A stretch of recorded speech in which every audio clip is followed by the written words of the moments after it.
Welcome, explorers, to Aiko no Sekai Tanken. I'm Dr. Aiko, your guide through the mysteries of history and myth.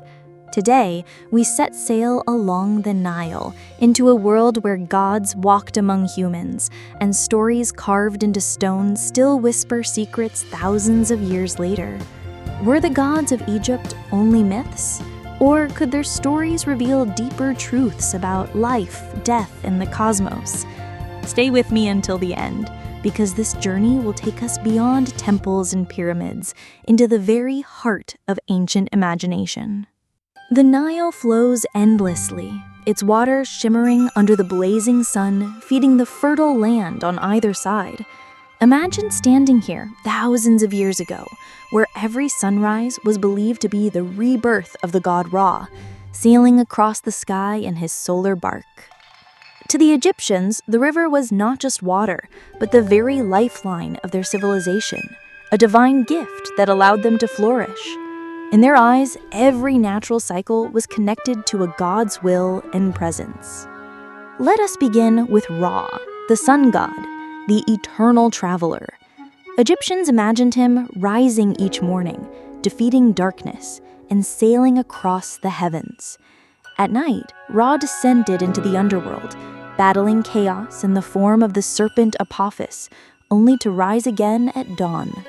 This wasn't merely a story, it was a way of explaining the world. By embodying the sun's cycle, Ra represented renewal, resilience, and cosmic order, reminding people of life's eternal rhythm. But Ra was not alone. Enter Osiris, the god of the afterlife. His story is one of betrayal, death, and rebirth. Killed by his jealous brother Set, Osiris was restored by his wife Isis and became ruler of the underworld. Egyptians believed Osiris judged every soul, weighing the heart against the feather of Ma'at, the principle of truth and justice. This myth wasn't just religious, it was moral guidance, urging people to live honorably, for only then could they enter the field of reeds, Egypt's eternal paradise.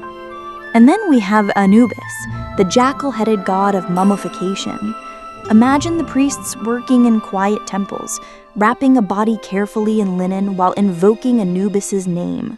To Egyptians, death was not the end, but a transition, and Anubis was the guardian who ensured safe passage. His presence in countless tomb paintings symbolized protection, precision, and the sacred duty of preserving life beyond death. Through him, the Egyptians expressed their extraordinary devotion to preparing for eternity.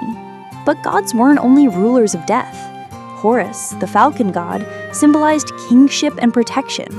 With sharp eyes and wings that touched the skies, Horus was believed to embody every pharaoh who sat on the throne. To challenge the pharaoh was to challenge Horus himself.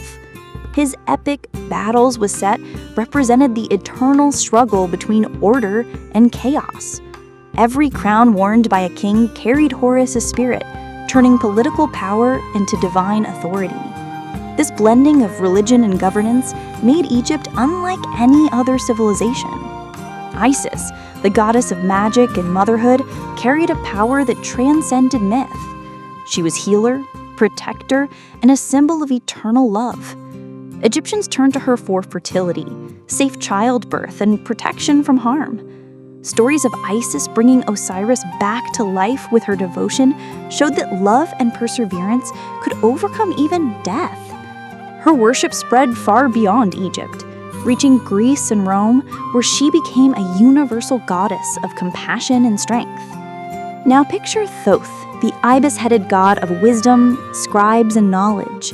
To Egyptians, writing with not just ink on papyrus, but divine magic, Heka. Thoth was said to have invented writing, mathematics, and even the words of power that kept the cosmos balanced.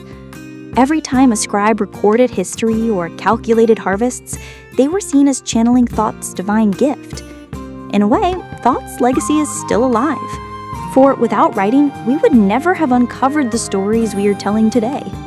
What is remarkable is how seamlessly the Egyptians wove their gods into daily life. Farming was guided by Osiris' cycles, The pharaoh ruled with Horus's blessing, truth was measured by Mot's feather, and healing invoked the magic of Isis. Religion wasn't confined to temples. It was carved into the very structure of society.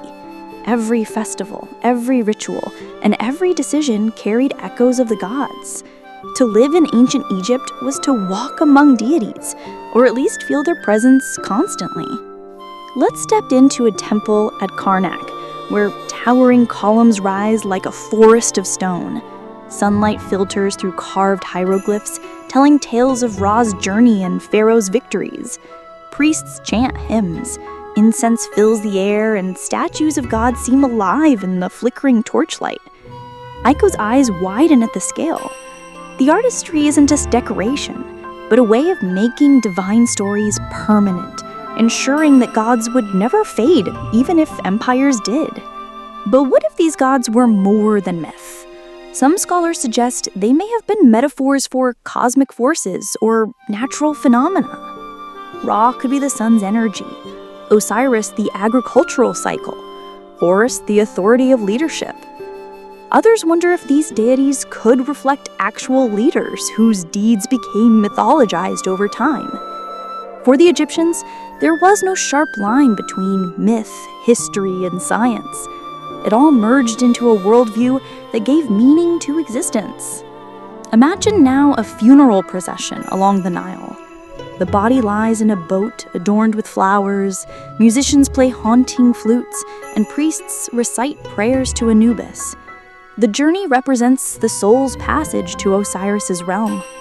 On painted tomb walls, the deceased is shown dining with gods, harvesting fields in the afterlife, or sailing with Ra across the sky. These images weren't fantasy, but belief, offering comfort to the living that their loved ones continued beyond the grave. Even animals carried divine power. Cats embodied Bastet, protector of the home. Crocodiles were linked to Sobek, lord of the Nile's strength. Scarab beetles symbolized Khepri, the rising sun. To Egyptians, the natural world was filled with sacred signs, each creature reflecting a cosmic truth. This way of seeing turned everyday encounters into spiritual connections, binding humanity closer to nature. But despite their devotion, the Egyptians knew the gods were not invincible. They told tales of Set disrupting cosmic balance, of Ra aging and growing weary, of Isis struggling against chaos. These stories reflected life's fragility, teaching resilience. In their myths, gods were not distant or flawless. They were complex, reflecting both strength and vulnerability just like humans. That intimacy made their religion enduring, relatable, and deeply human. As we wander through the Valley of the Kings, the painted ceilings of tombs glow with stars, constellations mapped thousands of years ago. Aiko looks up in awe, realizing these weren't just burial chambers, but cosmic gateways. The Egyptians believed the heavens themselves were alive, that souls could join Ra in the sky, becoming part of the eternal cycle of the cosmos. Their myths were not escape. They were a framework to understand life, death, and the universe. And yet, Egypt's gods did not remain confined to the Nile. As time passed, Greek and Roman cultures absorbed them. Isis became beloved across the Mediterranean. Hermes was often compared to Thoth. Even today, their symbols persist. Ankh necklaces, Eye of Horus charms, scarab designs. The gods live on not in temples, but in art, culture, and imagination across the world. So, were they myths or more? Perhaps both. Myths that taught values, science, and spirituality, but also guardians of human imagination. Egypt's gods endure because they tap into universal truths: our fear of death, our desire for order, our love, our hope. Whether divine beings or symbols, they remain bridges between humans and the mysteries of existence. As the Nile reflects the final light of sunset, Aiko closes our notebook and smiles. The gods of Egypt may not walk among us now, but their presence lingers in every story, every temple, every star above.